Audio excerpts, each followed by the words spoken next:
Burhan menatap tajam kakek tersebut dengan tersenyum. Sebenarnya bukan tersenyum sungguhan, ia hanya pura-pura tersenyum. Tapi hatinya kesal, bahkan ia mengumpat dalam hati. Dasar tua bangka, ternyata benar dugaanku, dia pasti protes. Lihat saja nanti. Tangan Burhan mengepal, tangannya tak terlihat oleh para peserta rapat karena terhalang tinggi mimbarnya. Maaf sebelumnya, saya tidak mengambil alih dengan paksa. Saya hanya memberitahukan ke semuanya bahwa sekarang sayalah pemegang saham terbanyak di perusahaan ini. Mengenai anak sahabatku, aku tidak tahu ada di mana. Ia masih hidup atau sudah meninggal karena selama ini dia tidak berada di sisi sahabatku, istri mendiang Rahardian. Makanya Nyonya Sally menyerahkan kepengurusan saham kepadaku karena selama ini ia hidup sendiri dan sekarang sedang sakit parah. Tapi, kenapa tidak kau pastikan dahulu keberadaan dia? Aku mendengar dia punya saham 5% di perusahaan ini dan baru-baru ini ia mencairkan uang bagi hasilnya. Oh ya, maaf, saya tidak tahu mengenai hal itu.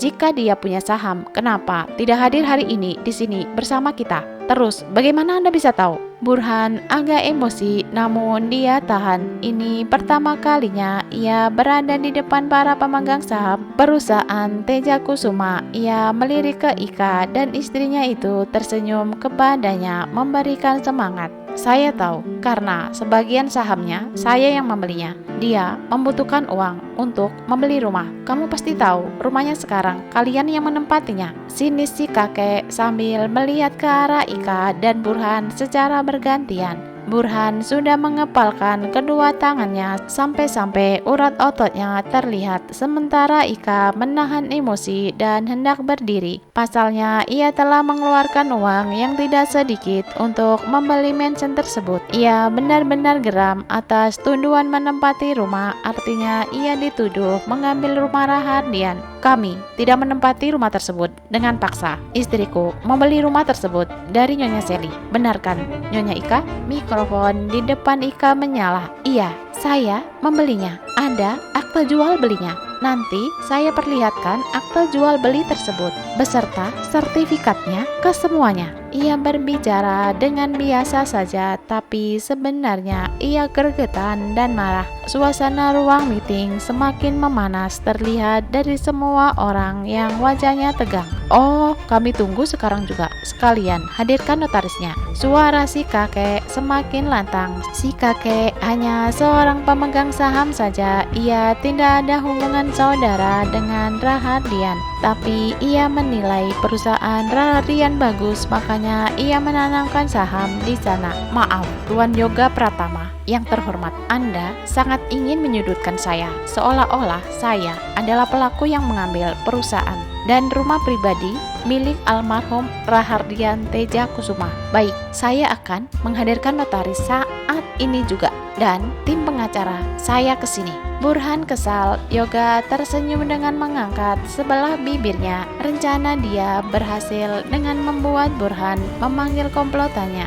Oke, kami semua akan menunggunya. Bagaimana Bapak, Ibu semua? Kita menunggu mereka biar jelas semuanya. Kita kan sebagai pemodal perusahaan yang akan menanam saham di sini wajib tahu yang sebenarnya demi kita sendiri agar bisa mendapatkan keuntungan yang tentunya lebih banyak dan halal. Kita tunggu ya Bapak-bapak, Ibu-ibu. Yoga memprovokasi semua yang hadir. Boleh, saya setuju. Saya setuju. Burhan yang di atas mimbar menatap istrinya. Ika mengangguk dan ia terpaksa mengeluarkan gawainya untuk menghubungi tim pengacara dan notaris sewaannya. Sementara itu di dalam ruangan menjadi berisik. Semua orang mengobrol satu sama lain. Ika hanya bisa melihat ke arah mereka dengan diam. Ternyata tidak mudah melewati rapat ini untuk meloloskan dirinya menjadi pemegang kuasa tertinggi, meskipun bukti nyata sudah ada bahwa dia dan suaminya adalah pemilik saham terbesar.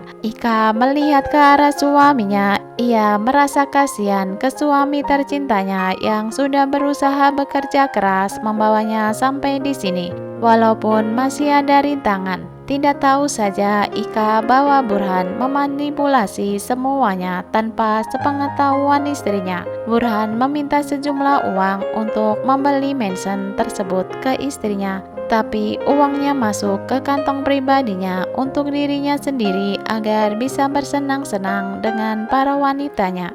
30 menit telah berlalu. Selama itu pula semua orang tetap berada di dalam ruangan. Tidak ada yang keluar sama sekali. Mereka ingin tahu bagaimana kelanjutan drama ini. Apakah perusahaan tetap berpindah tangan atau tidak? Karena dari sinilah mereka akan menentukan apakah tetap menanam saham atau menariknya. Tim pengacara Burhan dan notaris sudah datang. Mereka duduk di kursi yang sudah dipersiapkan sebelumnya di belakang Ika. Samping kiri dari barisan ruang rapat, notaris memberikan berkas ke Burhan dan rapat dibuka kembali. Burhan memperlihatkan kesemuanya mengenai keaslian akte dan sertifikat rumah tersebut. Ia tersenyum menang. Bagaimana? Apa kalian masih belum puas? Kalian lihat sendiri kan? Aku tidak merebutnya. Terdengar beberapa orang berbisik hingga suasana menjadi gaduh kembali. Tidak ada seorang yang berani menyangkalnya. Burhan melirik ke istrinya dengan tersenyum menang. Ika membalasnya hingga terdengar interupsi seseorang. Maaf Pak Burhan, Anda yakin itu asli? Apa maksudmu? Kamu? Rahang Burhan menegang. Ia terlihat tersulut emosi. Dari tadi kamu yang membuat rapat ini jadi memanas. Saya hanya bertanya, kenapa Anda marah seperti itu? Jika memang asli, kenapa tidak menjawab? Ya, itu memang asli. Nyatanya, Anda malah marah. Apa coba maksudnya? Burhan geregetan kembali. Wajahnya terlihat merah, menahan marah. Bersamaan itu, Ika berdiri dan berkata sambil membungkuk ke arah mikrofon. Tentu saja asli. Ia menekan perkataannya. Anda yakin, Nyonya Ika? Tentu saja. Apakah Anda tahu kalau suami Anda memanipulasi semuanya? Anda keterlaluan Pak Yoga. Kau tutup mulutmu. Terdengar suara bentakan Burhan tidak terima. Yoga hanya tersenyum tipis. Suara gaduh kembali terdengar kini semakin berisik dari tadi. Burhan sudah terlihat sangat marah dan tidak bisa menahannya. Sayup-sayup suara Sally terdengar dari pengeras suara. Semua peserta rapat menajamkan telinganya termasuk Ika. Burhan kelihatan bingung. Ia melirik ketua tim pengacaranya dan yang dilirik langsung menghubungi seseorang. Ia menghubungi bodyguard Burhan yang dari tadi berada di luar ruangan agar mencari siapa yang melakukan aksi tersebut. Beberapa bodyguard segera menuju ke dalam. Mereka mencari di mana letak alat tersebut.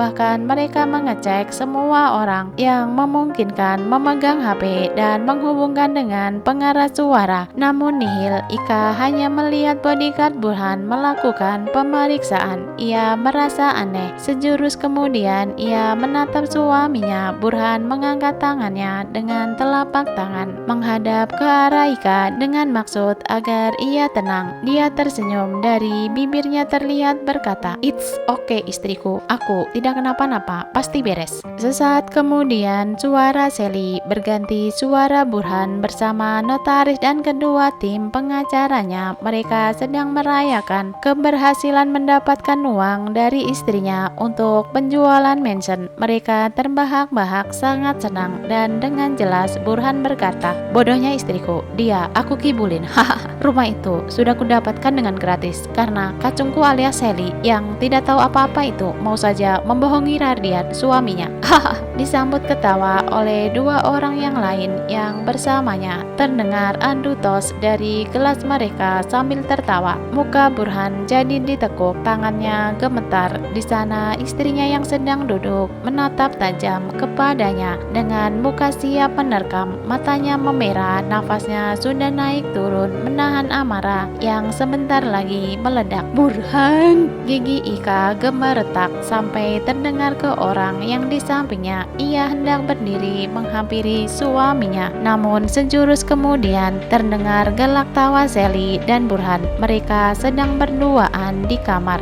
Burhan sedang menggelitiki Sally dan bersamaan itu lampu ruangan mati, gelap gulita. Bersambung ke bab selanjutnya.